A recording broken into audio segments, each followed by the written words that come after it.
مومنوں کا بیان چند آیتوں میں، کل کافروں کا بیان 2 آیتوں میں، اور منافقین پر پورا۔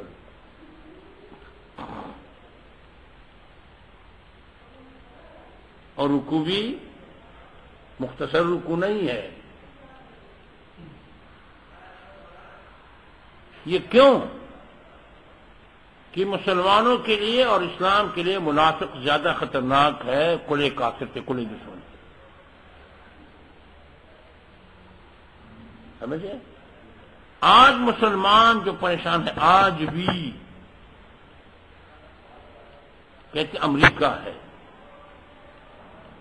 مثال کے طور پر آپ کہتے نہیں کہتے کہ امریکہ ہمارا دشمن ہے۔ امریکہ سے آج بھی مسلمان ہٹ جائے پھر امریکہ آزاد ہے، پھر ہمارے مقابلہ کرے، مسلمان ساتھ ہے۔ منافقین نے ہم تباہ کر دیا ہے یا نہیں ہے؟ سیدھی بات کہو۔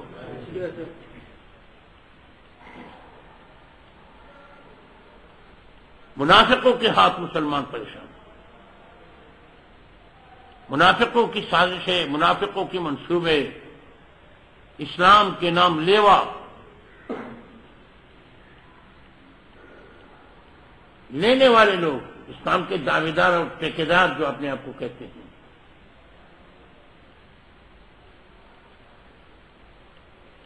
وہ پیسوں کی لالچ میں یا کرسی کی لالچ میں دشمن کے ساتھ بیٹھتے ہیں، اس کا کاٹتے ہیں، اس کا گاتے ہیں،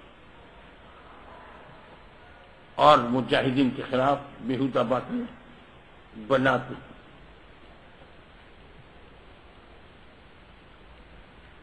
تو میرا مقصد یہ ہے کہ نفاق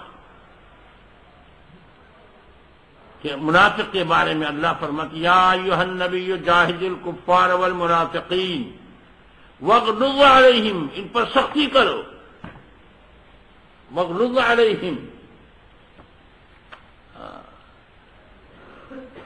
اللہ فرماتے ہیں ومأواہم جہنم وبئس المصیر، کافر ہیں یا منافق ہیں دونوں کا ٹھکانہ جہنم ہے، اور یہ جہنم بری جگہ اور مرجع ہے، برا ٹھکانہ ہے۔ نفاق دل کی بیماری ہے۔ نفاق کس چیز کی بیماری ہے؟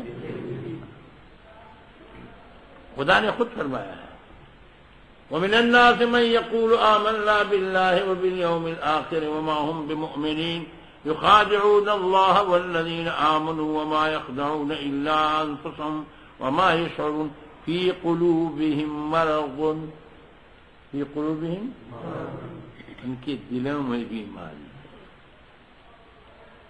ان کے دلوں میں نفاق دل کی بیماری ہے۔ دل کی بیماریاں خطرناک ہے۔ اللہ تعالی ہمارے دلوں کو صحیح کرے۔ کبر دل کی بیماری ہے، عجب دل کی بیماری ہے، حسد دل کی بیماری ہے، نفاق دل کی بیماری ہے یا نہیں ہے؟ اس لیے اہل اللہ اس پر زور لگاتے ہیں کہ دلوں کا علاج ضروری ہے۔ دلوں کا علاج، ایمان کا مرکز کہاں ہے؟ دل ہے، اور کفر کا مرکز بھی۔ اگر دل بن گیا تو سب کچھ بن گیا، اور اگر دل بگڑ گیا تو سب کچھ بگڑ گیا۔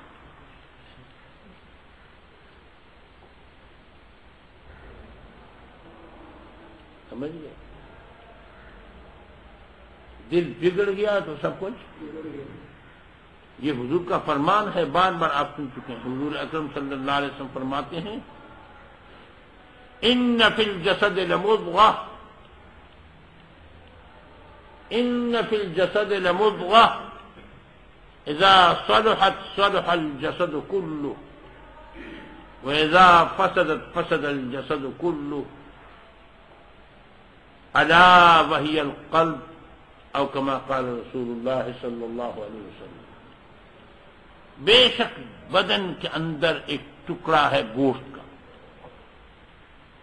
اذا صلحت، جب یہ گوشت کا ٹکڑا درست ہو جاتا ہے، صحیح ہو جاتا ہے، تو پورا بدن درست ہو جاتا ہے۔ بدن دل کے تابع ہے. جب یہ گوشت کا ٹکڑا ٹھیک ہو جاتے تو پورا بدن. اور حضور فرماتے ہیں اذا فسدت، جب یہ گوشت کا ٹکڑا بگڑ جاتا ہے، فسد الجسد کلہ، پورا بدن بگڑ جاتا ہے.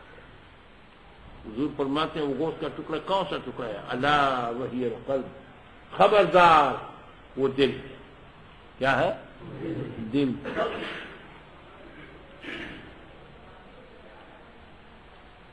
اہل اللہ دلوں پر محنت کرتے ہیں، دلوں کی تعمیر ضروری ہے.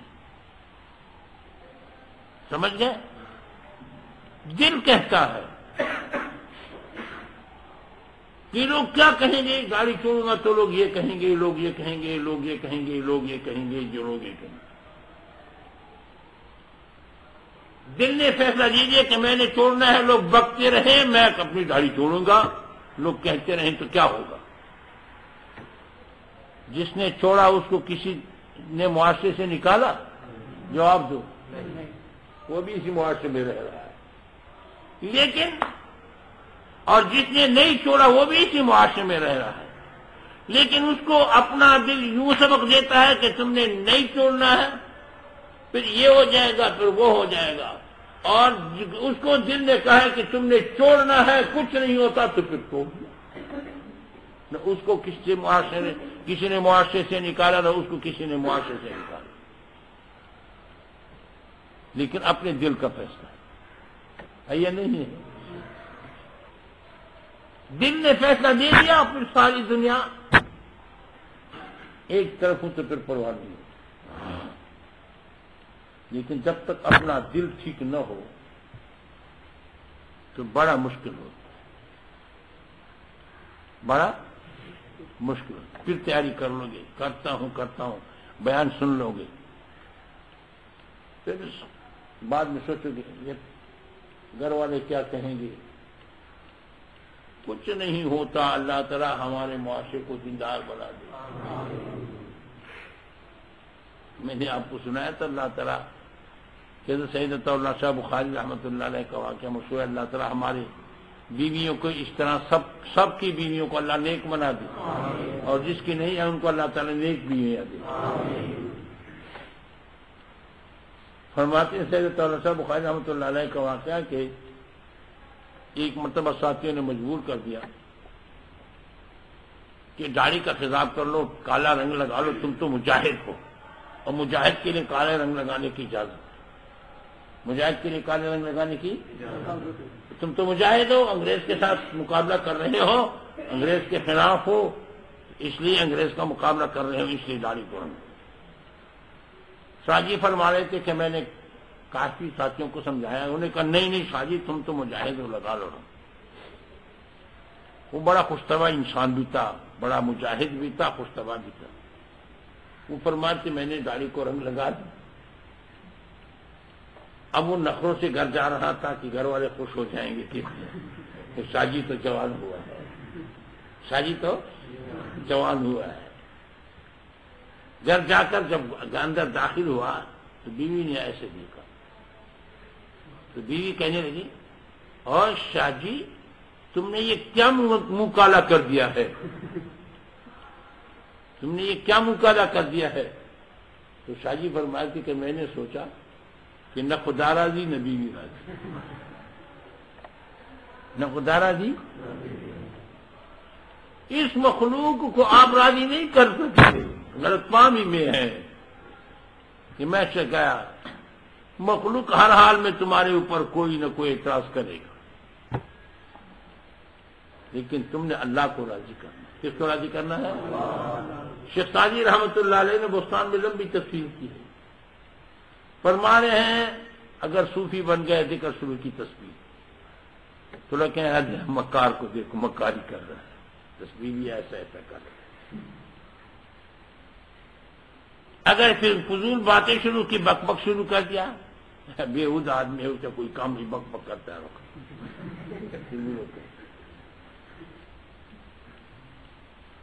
اگر مجلس میں غیبت ہو رہی تھی، آپ نے غیبت پر تنقید کی، ہاں اب ضرب بن گیا، اب تک کیا کرتا تھا، اب کیا کرتا. اگر غیبت میں شروع کر دی پھر بھی کچھ لوگ کہیں گے دیکھو ہر وقت یہ مسلمانوں کا گوشت کھاتا ہے، اس کا اور کوئی کام نہیں.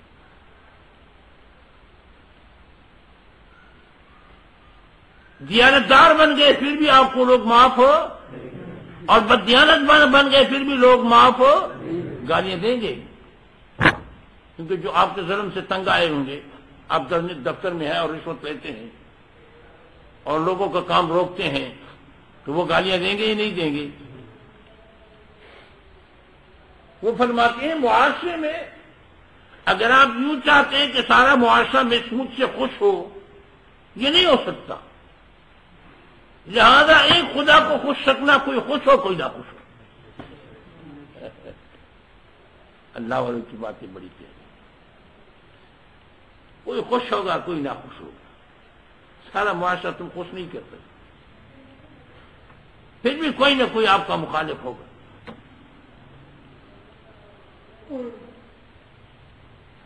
پیروں کے خلاف بھی لوگ بولتے ہیں، مولویوں کے خلاف بھی بولتے ہیں، تبلیغیوں کے خلاف بھی بولتے ہیں، صوفیوں کے خلاف بھی بولتے ہیں.